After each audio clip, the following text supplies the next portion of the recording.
Every news of a horrific shooting comes with another story about a good boy gone bad.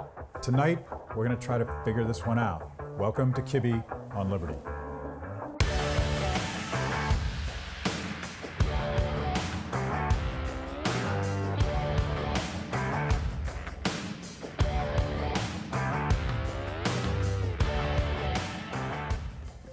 Violent video games, graphic television, mental illness, Republicans.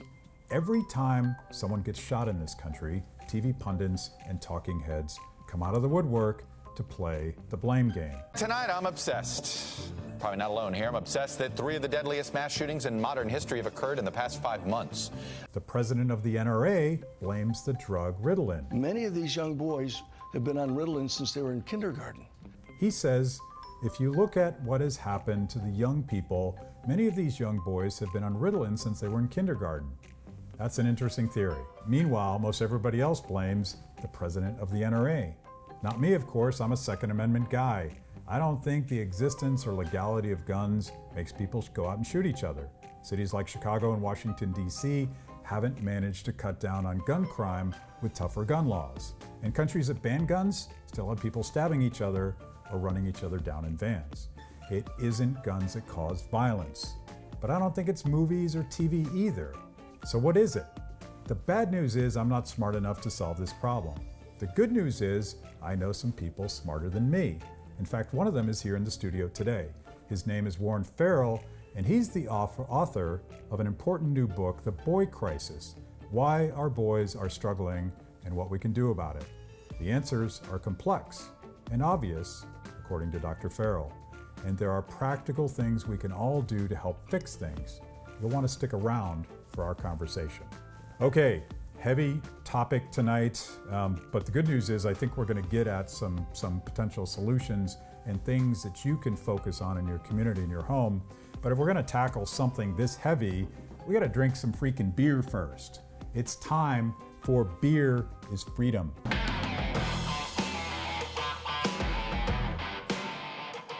Okay, so this is Beer is Freedom, but let's be honest, this might also be called Open Mic Night because tonight's beers have been contributed by a loyal viewer based in Oregon.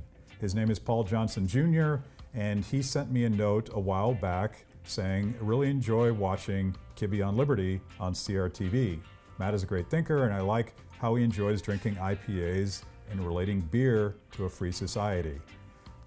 He goes on to say the deadly isms were great ones for me to share with other people. I'm always going to read comments like this because most of them are downright angry and hateful, so this one's kind of awesome. And it came with free beer. Tonight, we have 3 beers. Sticky Hands by Block 15 in Corvallis, Vortex IPA from Fort George Brewing in Astoria, and Starburst Ipa from Ecliptic'el Brewing in Portland. So we're going to try these things, and they're going to be freaking awesome. Well, I don't know that, but I've read enough. I've done my research, and I suspect that they are going to be freaking awesome.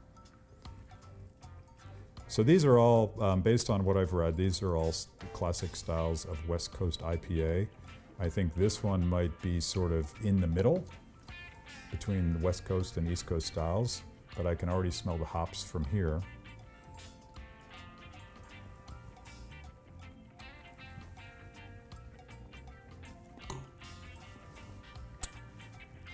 This is called a Hop Experimental Ale. It's a double IPA at 8.1%, and it is completely dank and brutally bitter, which is fantastic. I'm gonna pull up one of my favorite sites, Untappd, Untappd, and here's what they say about this beer. This hop experience ale features ample additions of sticky, resinous, lupulin-packed hop buds grown in the Pacific Northwest.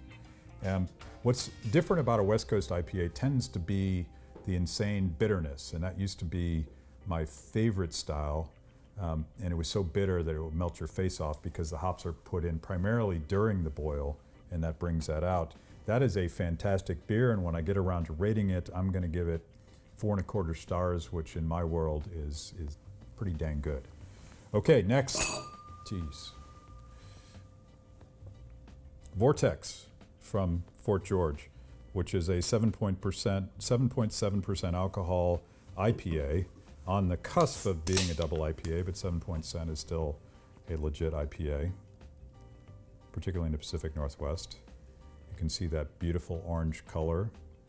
You can also see these are not as cloudy as some of the IPAs that I've been drinking on this show.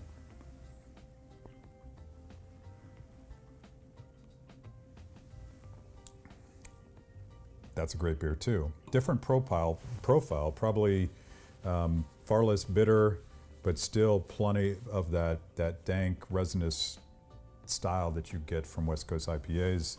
And finally, and by the way, I did this exactly backwards, the biggest hoppiest, the middle hoppiest to probably the lightest. This one is Starburst IPA from Ecliptic'el, which is a fairly new brewery based in Portland.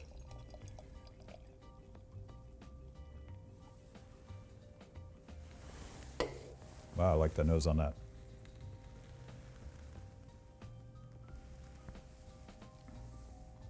Very different critter. That one is light and refreshing and more fruity than the other. And it has, get all these hops, Amarillo, Azacca, which I've never heard of before, Centennial, Citra, Mosaic, and Simcoe hops, citrus, fruit, and pine. These are all great beers. Thank you, Paul. And we are going to do a massive Kibbe on Liberty toast, bringing in the entire crew. We're going to leave the sound uncontrolled. The video is going to go if it doesn't collapse, and we're going to toast you. Come on in, cats, everybody. I'm going to give you sticky hands. Thank you. All right. Paul, cheers to you. Thanks for the beers. Thank you, Paul. Thank you, Paul. Beers freedom.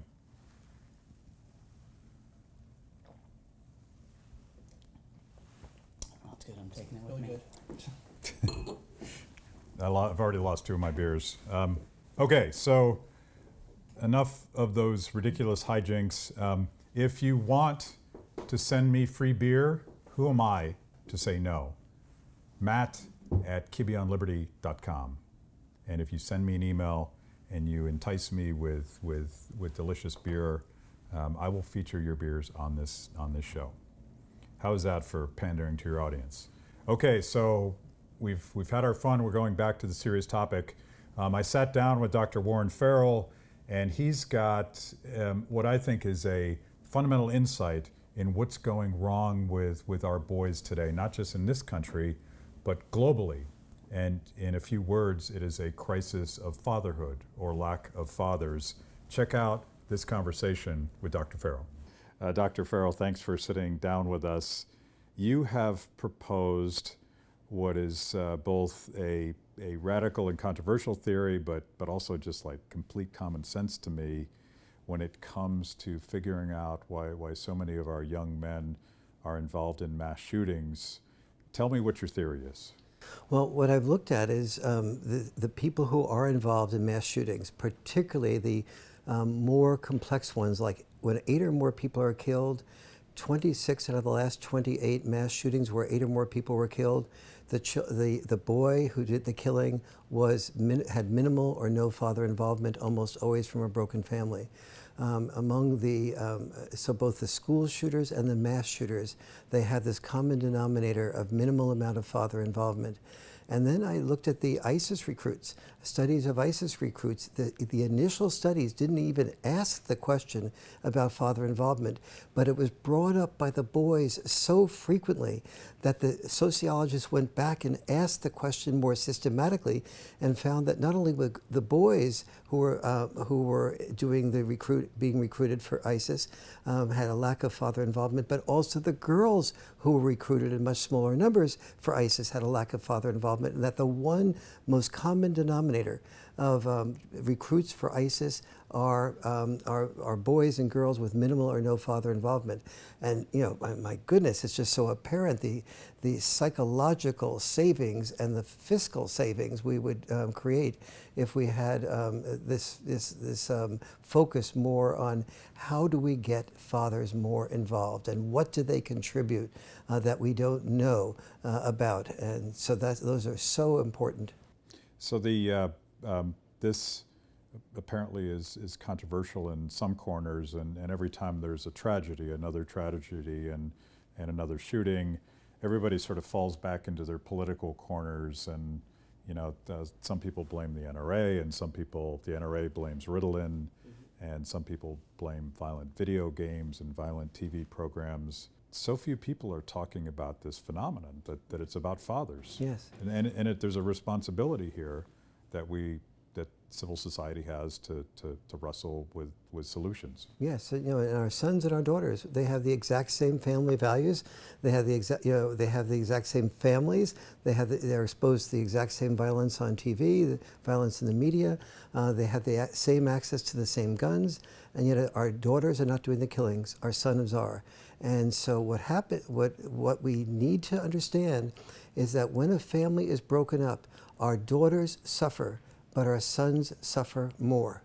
They suffer on a cellular level, they suffer on a psychological level, they suffer on a depression level, they suffer on a propensity towards suicide level, they suffer on a level of dropping out of school. And when a boy drops out of high school, that means a 20% chance of being unemployed in his 20s. When a boy has a 20% chance of being unemployed in his 20s, that means he has a very good chance of having his testosterone channeled destructively rather than constructively. And destructively channeled testosterone is one of the world's most dangerous forces. Well-channeled testosterone is one of the world's most constructive forces.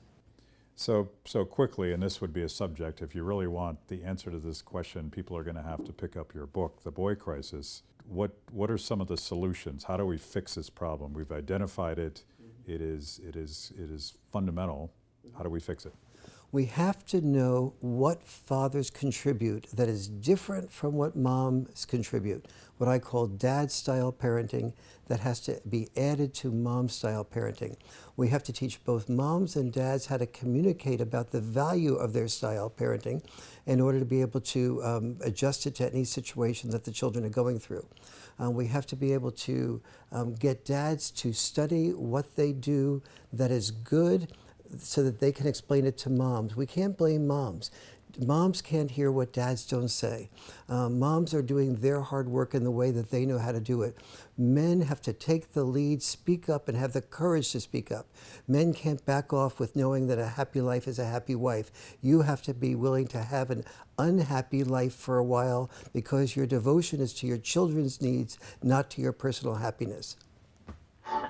Okay, so if that's interesting to you, you should check out other videos that we were producing with Dr. Farrell. We've created a series. He's written an entire book on this subject, and there's lots of things that we aren't able to touch on in this show. Go to Kibbe on Liberty, and you will see other videos featuring Dr. Warren Farrell. Thanks for joining. Thanks, Paul. This beer is freaking awesome. Welcome. Goodbye. No welcome. Goodbye. Give me something, Logan. Thanks for joining Kibbe on Liberty.